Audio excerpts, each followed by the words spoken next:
刘桑，你在安阳期间为我们大日本帝国搜寻了不少珍贵的文物。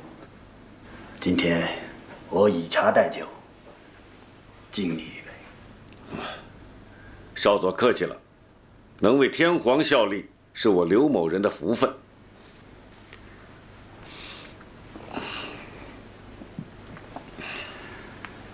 警察局你已经顺利的接手了，下一步你打算怎么做？当然是荡平鱼头客栈。不妥。少佐，有何不妥？皇军刚刚进驻安阳，虽然我们已经接管了政府，但是对于我们的到来，当地人是非常抗拒的。如果想要让局面稳定下来，还得要靠当地人。你是说胡铁城？不错，他做过什么13全会的会长，现在又经营着客栈，无论是声望还是能力，他都有。所以，我们打算让他出任维持会的会长，为皇军所用。少佐，那我女儿的仇，大日本帝国的利益高于一切，还请刘桑不要意气用事。是，继续执行骷髅计划。和我一起执行任务的还有刀疤，我估计是他暴露以后被人杀了。我们还有人可以帮，谁？你会知道的。谁？是我。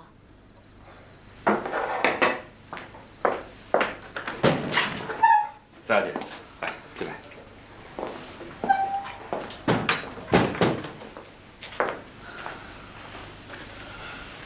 宁香呢？没一起来啊？我怕何小姐一个人太孤单，让宁香陪着她说话呢。刘培生的事听说了吧？我还是太低估这个人了。原本一个刘培生就已经够让人头疼的了，没想到他现在居然投靠了日本人，这个局面真的是越来越难控制了。你是担心鱼头客栈？不只是这些，还有什么？我不相信刘培生一点都不知道甲骨的事情，最起码这块血清玉龙他是一定要拿回去的，他怎么可能善罢甘休呢？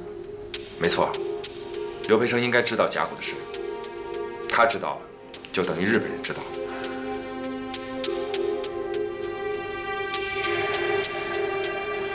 不过好在何姑娘研究出了玉龙中隐藏的第4片甲骨的线索。其实第4片甲骨就埋藏在环河以北3里之地。明天一早，我会去找找这第4片甲骨。太好了。不过这个事情你先不让你爹知道。放心吧，我明白，我不会说的。虽然我爹也很想拿回甲骨，但是我爹跟刘培生绝对不是一样的人，绝非属流之辈。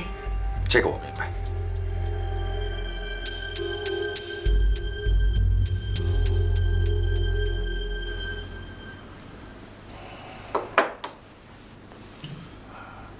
古风真的这么说的？千真万确，他的确是说在黄河北岸3里之地，绝对没错。二弟，你怎么看？我认为他没必要对三儿撒谎。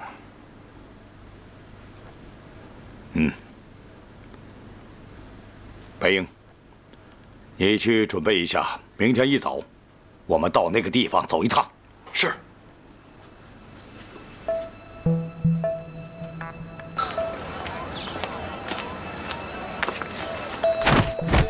怎么是你啊？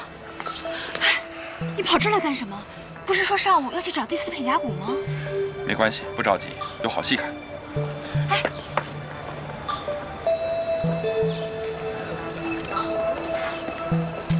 来了。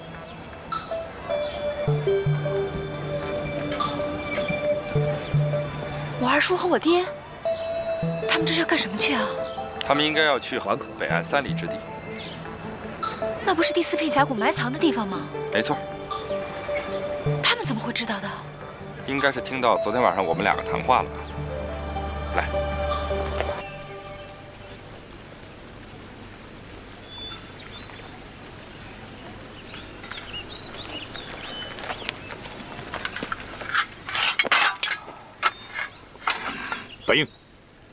你肯定没听错吗？胡老伯，我真的听他这么说的。会不会是经过千年的山川沉积，这里变成了湖，而那片甲骨就埋在这湖底呢？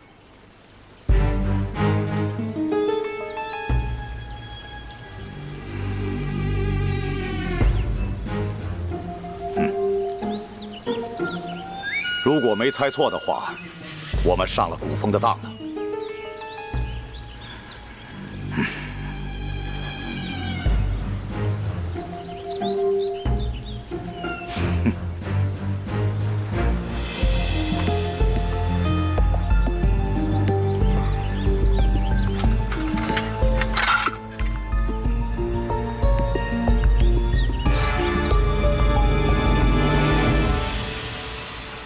这个白鹰，真是阴魂不散。这第4片甲骨不会真的就埋在这儿吧？不会。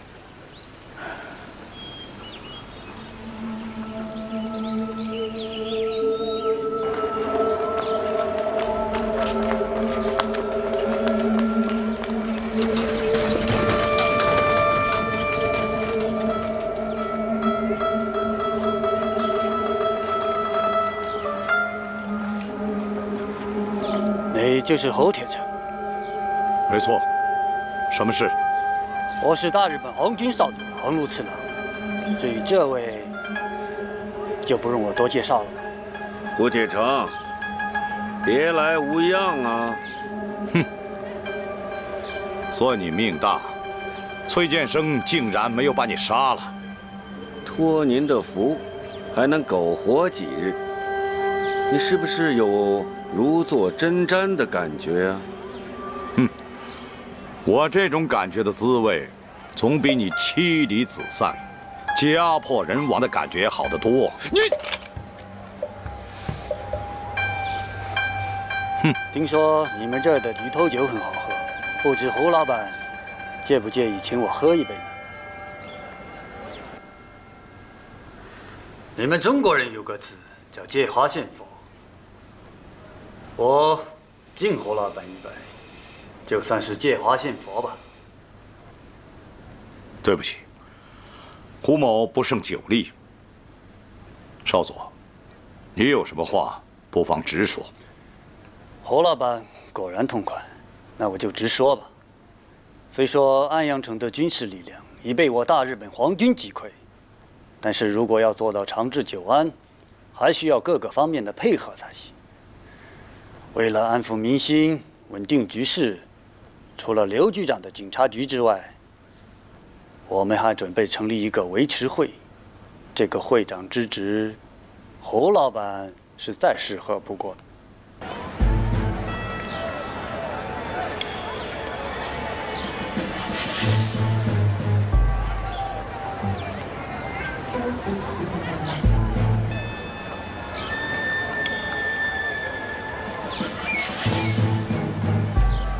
宁香，这些日本人举着枪围在咱们客栈门口干什么呀？他们是来找胡伯伯的。找我爹做什么？我也不知道。首先，非常感谢少佐的欣赏，但是在下是一个粗人，而且从来就喜欢自由自在，根本不适合当官。我想少佐最好是另请高明吧。胡铁城，让你当这个维持会会长，是给足了你面子，你不要给脸不要脸。别忘了，现在是日本人说了算。你要是把皇军给惹恼了，弄死你，跟碾死个蚂蚁一样。死？哼，早晚都会。我胡铁城从来没怕过。胡老板，我看你答应的未免草率，不如好好想一想，再回答我。不用想，这已经是我最后的答复。不是皇军的朋友，就是皇军的敌人。少佐，我现在情愿死在你的枪下，也不愿意在背后被人骂我是卖国贼、汉奸。你什么意思？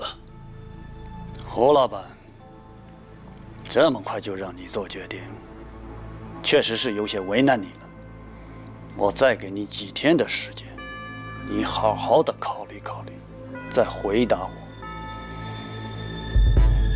走。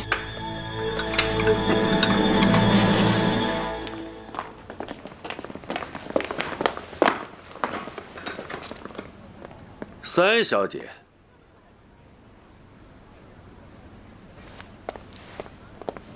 哦，原来是以前的刘大局长啊！别说，换了身装束，我还真有点认不出来了呢。这位是？啊，是胡铁城的女儿。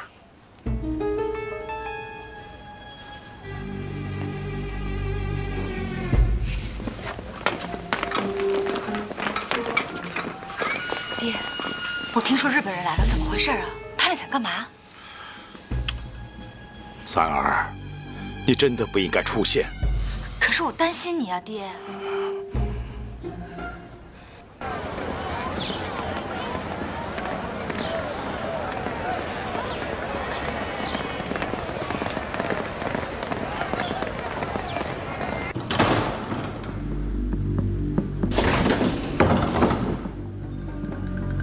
少佐，刚才我们为什么不动手？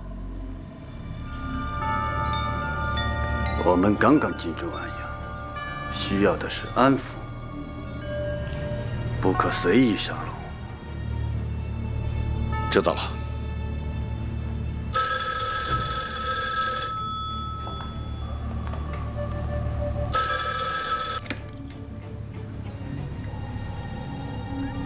让他进来。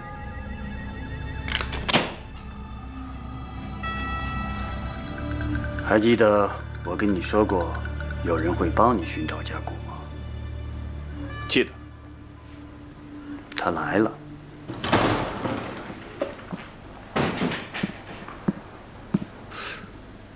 是你？在下森村一男，请多指教。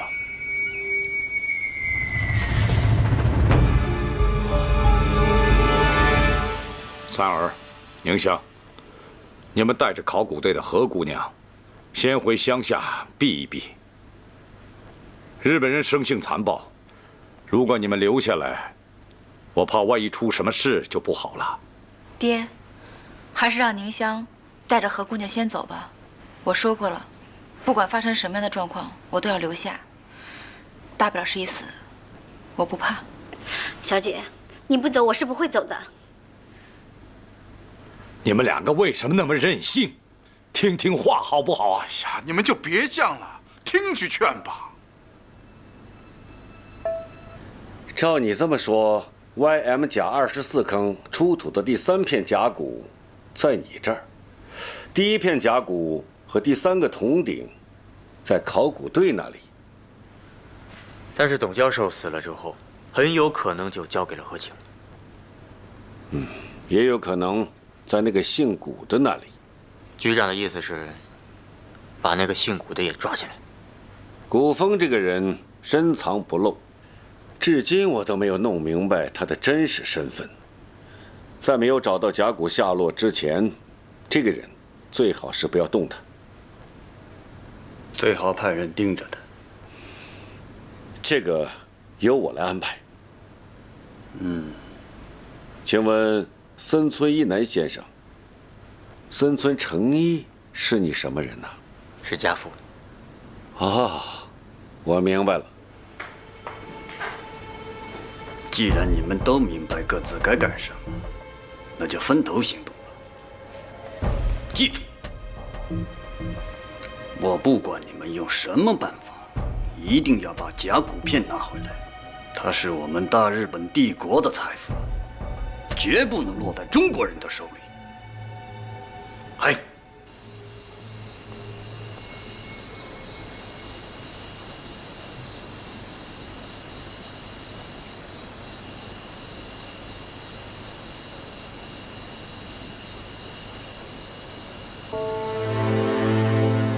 马文远，小晴，别过来！小晴，你别害怕，我不会伤害你的。原来你不光杀死董伯伯，你还是日本人。是。你给我走，我不想见到你。我知道你还在为董教授的事情生我的气，可当时我真的不是故意的。我不要听你解释，你给我滚！除非你跟我一起走，否则我是不会离开的。你休想！今天除非我死，否则我是不会跟你走的。小晴，走不走由不得你。宁夏，不可以硬来。何姑娘，他们日本人是不能信的。不可以，这一次凶多吉少。如果你真的跟他们走了，恐怕就再也回不来了。你不能去。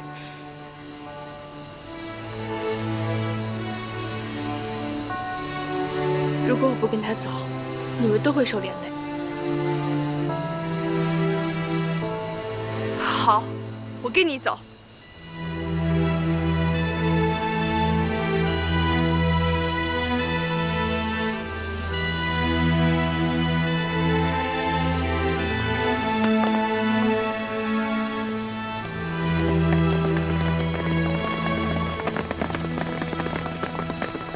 马文远是日本人，刘培生又投靠了日本人，他们俩一定有交集。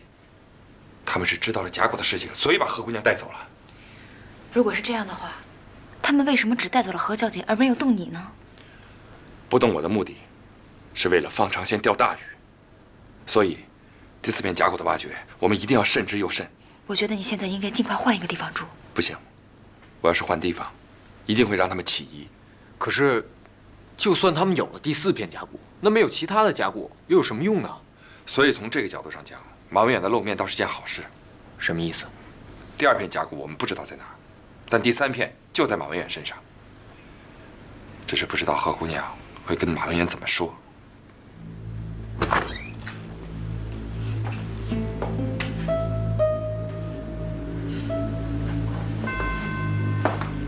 还是一点没吃啊？没有。你出去吧。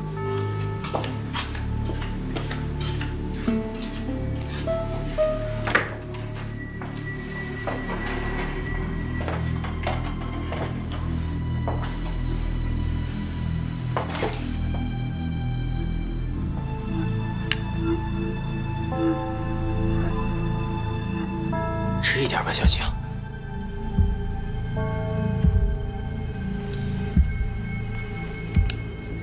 我知道你现在心里还是很恨我的，可是当时的情况你也知道，我是不得已而为之。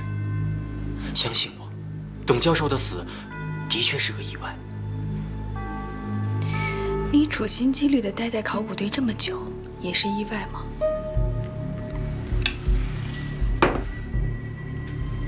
我承认，对董教授，也许我是在演戏。可是我对你是真心的。其实董教授的死我也很难过。你看这样好不好？改天我们俩一起到董教授的墓前去祭拜。谢谢你的虚情假意，你还想演多久？马文远，我可以告诉你，玉龙和甲骨都在我这儿，但是我是绝对不会把他们都给你的。你这又是何苦呢？退一万步说，就算你找到了4片甲骨，就算你破解了天书的秘密，那又能怎么样呢？现在的中国政府，你还能指望得上吗？啊？即便政府孱弱无能，国家还在，民族还在，我们中国人的东西是绝对不会给你们一个侵略者的。小晴。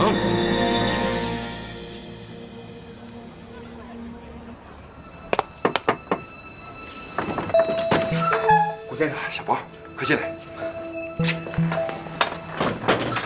你可算来了！一接到您的电报，于主任就派我们过来。来了多少人？啊，来了20多个人，都在城郊等候，随时听从您的调遣。好，那我们下一步的任务是什么？我们要先对付一个叫刘培生的人。小倩，古风，你爹在吗？在里屋呢。古先生，啊，古先生来了。任老板，来里边请。好。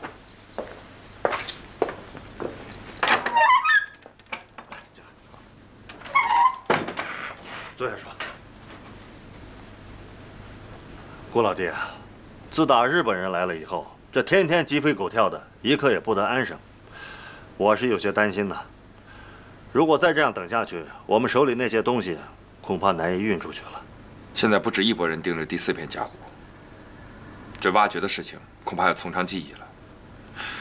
不如这样，你这里的文物先想办法运出去，否则落到日本人手里更加麻烦。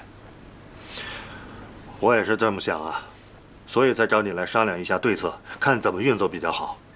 日本人刚刚进入安阳城，他们的防守应该不严密，肯定还有空子可钻。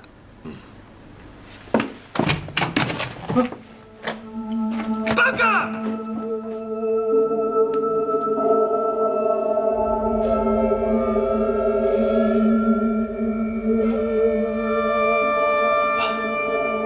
大佐，请。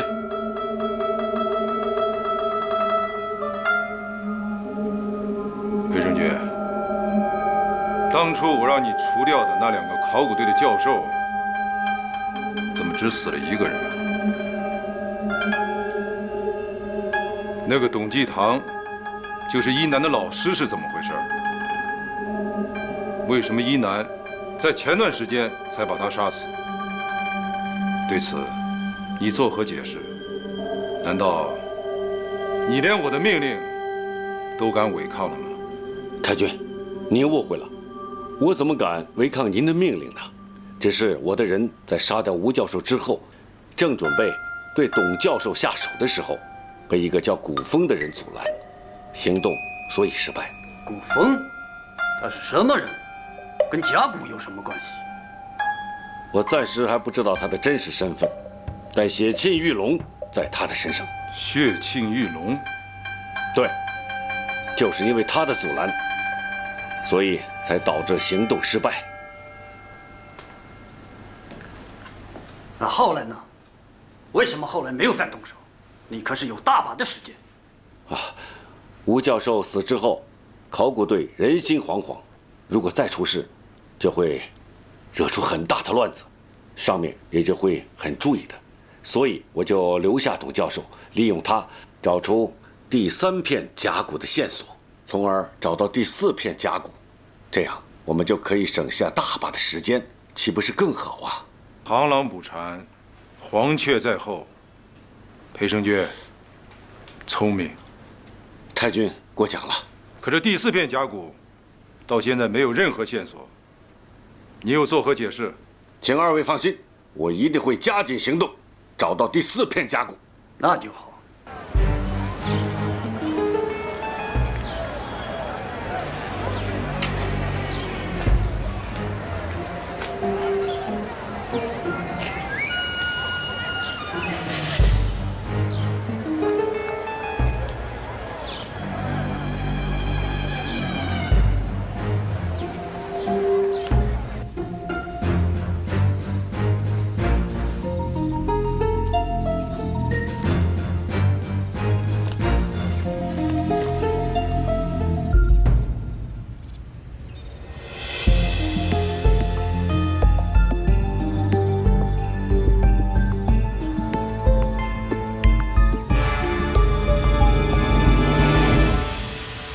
你都看清楚了？是。马上叫弟兄们准备。是。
王八蛋，这个古风到底是什么来头？啊，竟然招了这么多人跟我作对！可不是嘛，局长，这些人看上去身手还都不简单呢。哼，这是老子的地盘，他还能翻了天不成？传令下去，全城戒严，就算挖地3尺，也要把这个姓古的给我找出来。是。等等，你前2天不是说他去过张德古玩店，跟任老板联络过吗？是啊，局长。给我盯紧张德古玩店。放心吧，盯着呢。去吧。是。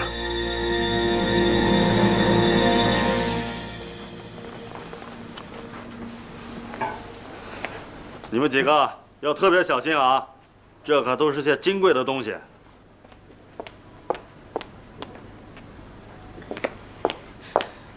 爹，你们这是要干嘛呀？倩儿，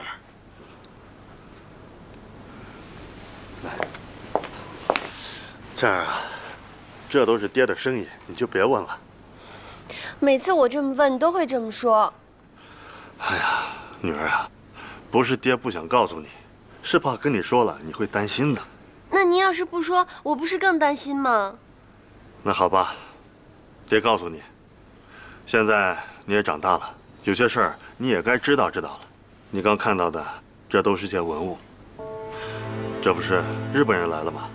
爹是怕这些文物落到日本人手里，所以就想把它收拾收拾，运出去。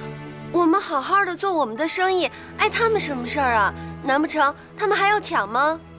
为了达到目的，他们杀人放火的事儿都能做，更别说抢了。那，您找古风来，也是商量这件事儿？那个古风到底是什么人呀？怎么连这些事儿您都要找他商量？以前您不是不愿意见到他吗？女儿啊，这些事儿你就先别问了，将来你一定会知道的。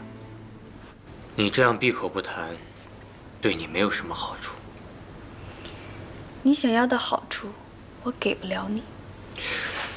只有你知道甲骨在哪儿，只要你把它告诉我，我就保证你肯定不会受一点委屈。而且什么？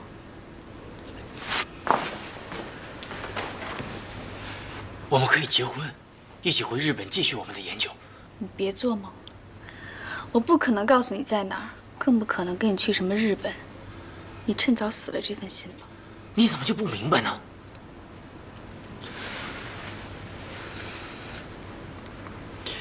历史走到今天，我们大日本帝国，无论从军事、科技、文化各个方面都强过你们中国。我们进入中国就是为了把先进的东西带进来，帮助你们中国早日实现强国的梦想，实现大东亚共荣圈呢。照你这么说，我还得感谢你。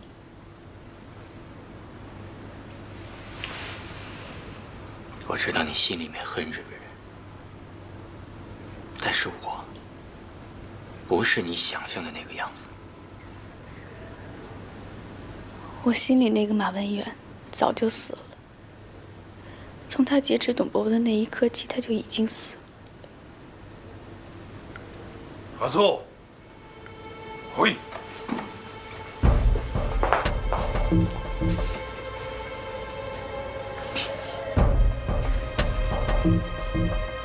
手前は大日本帝国の市民だということを忘れるな。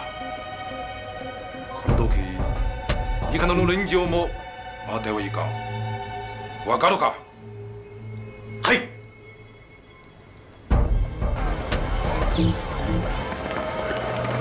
来，程路少佐大驾光临，有何事啊？胡老板，我大哥在里边。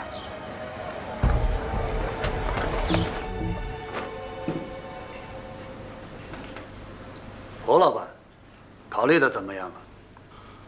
我胡铁城才疏学浅，管好自己的1亩3分田还可以，如果真要做维持会的会长，我想我暂时还没这个能力，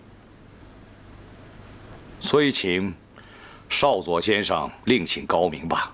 侯老板，你是聪明人，不用我提醒你。如果你不照皇军的意思做，我随时可以放了你的铺子，把你的人全部抓起来。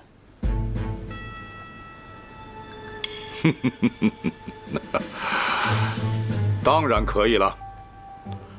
我们国军都被你们打退，我区区一介草民，又算得了什么？但是，就算我的店被封，人被抓，我还是要说一句：不做。当真不做？不做。好，痛快！我航路最欣赏的就是侯老板这样的人，有话直说，不拐弯抹角。虽然维持会会长胡老板不愿意做，但是我们大日本皇军还是愿意结交胡老板这样的人。其实我今天来，除了这件事，还受一位你的老朋友之托，接你去驻地做客。老朋友？不错，你的老朋友，他非常想念你，特意叮嘱我，一定要把你请过去。如果我不去呢？皇军刚刚进城，就大开杀戒，不好吧？但是，为了帝国的利益，我是不惜做任何事的。胡老板，还是不要逼我的好。好，我就跟你走一趟，看看你们能怎么样。大哥，我陪你一起去。嗯。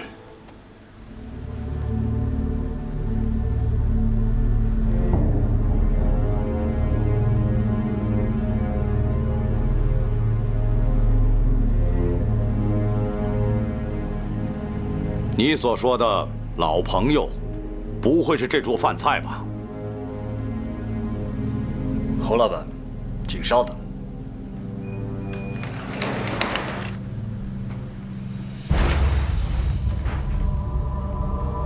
原来是你，森村诚一。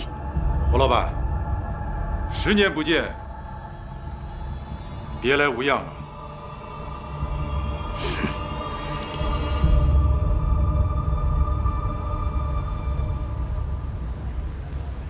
也不知道我爹这次去怎么样了，什么时候才能回来？危不危险？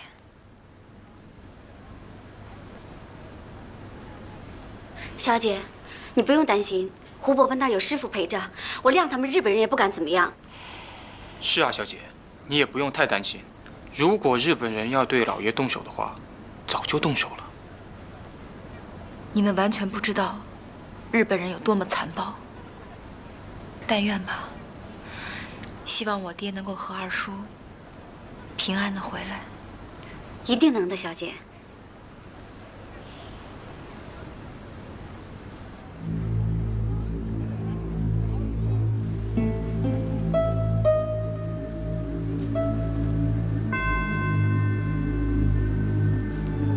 我还以为是什么朋友，我认识他。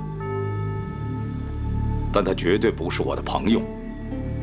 胡老板，还是快人快语，这么多年都没有变过。不过，我这一次来安阳，和10年前不一样了。10年前，我是以科学考察的名义而来的，与和光汉军一起做研究，并没有主导权。但是这一次，我是随帝国的军队而来。我想，是时候腾出手，做自己应该做的事情了。10年前，我一时糊涂，接了你的活，但现在，我是万万不会再糊涂到犯同样的错误了。如果你还想利用我，来达到你的某种目的，我告诉你，你不要想了。胡老板刚才说，我不是你的朋友。您说的很对啊，在这个世界上，没有永远的朋友，也没有永远的敌人，有的只是永远的利益。10年前，我用血沁玉龙作为交换，让你们帮我找到甲骨的存放地点，就是典型的利益交换嘛。现在，我们两国虽然处于交战状态，但你我个人之间的关系，还是和10年前是一样的嘛。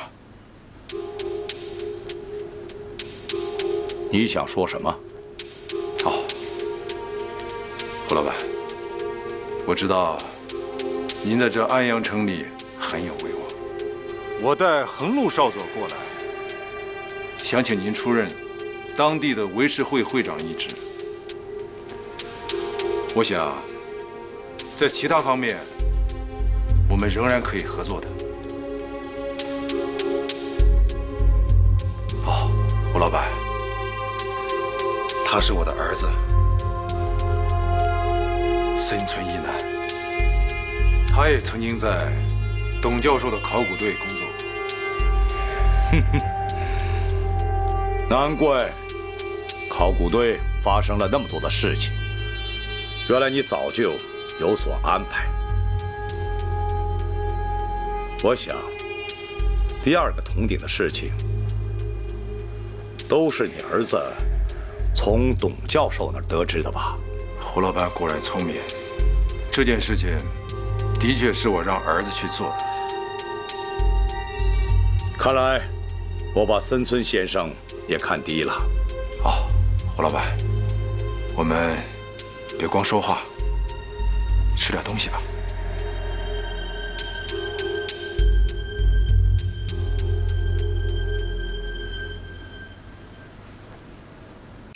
小子，哎，白哥，这是给……哦，这是给我们家小姐送的饭。哦，哎，我正好找三小姐有事儿，让我来送吧。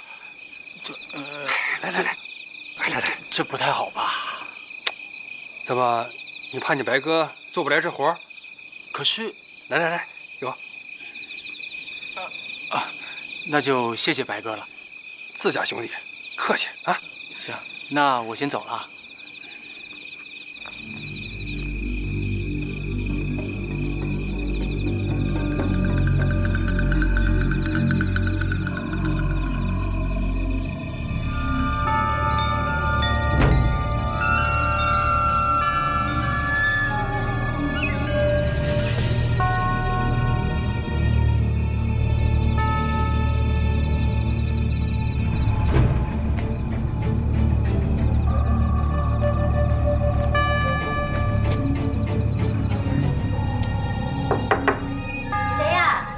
白英，怎么是你？哦，今天梁子有事儿，我替他送过来了。给我吧。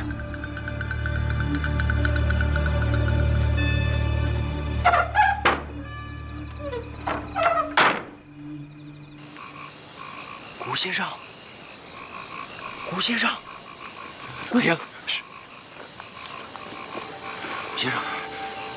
鱼头客栈和我住的地方，我暂时回不去了。你告诉三小姐，让她不要担心，必要的时候我会去找她。好。哎，还有，我已经和刘培生交上货了，你千万要小心。你也要小心。你告诉三小姐，刘培生不只是投靠日本人那么简单，他已经潜伏很久了。我现在可以断定，吴教授、蓝胡子的死，还有刺杀孙一民都和他有关系。那不是那个脸上有刀疤的杀手干的吗？你还记得他胳膊上那个骷髅标志吗？啊，记得。刘培生胳膊上也有一个。啊！马上通知三小姐，拜托了。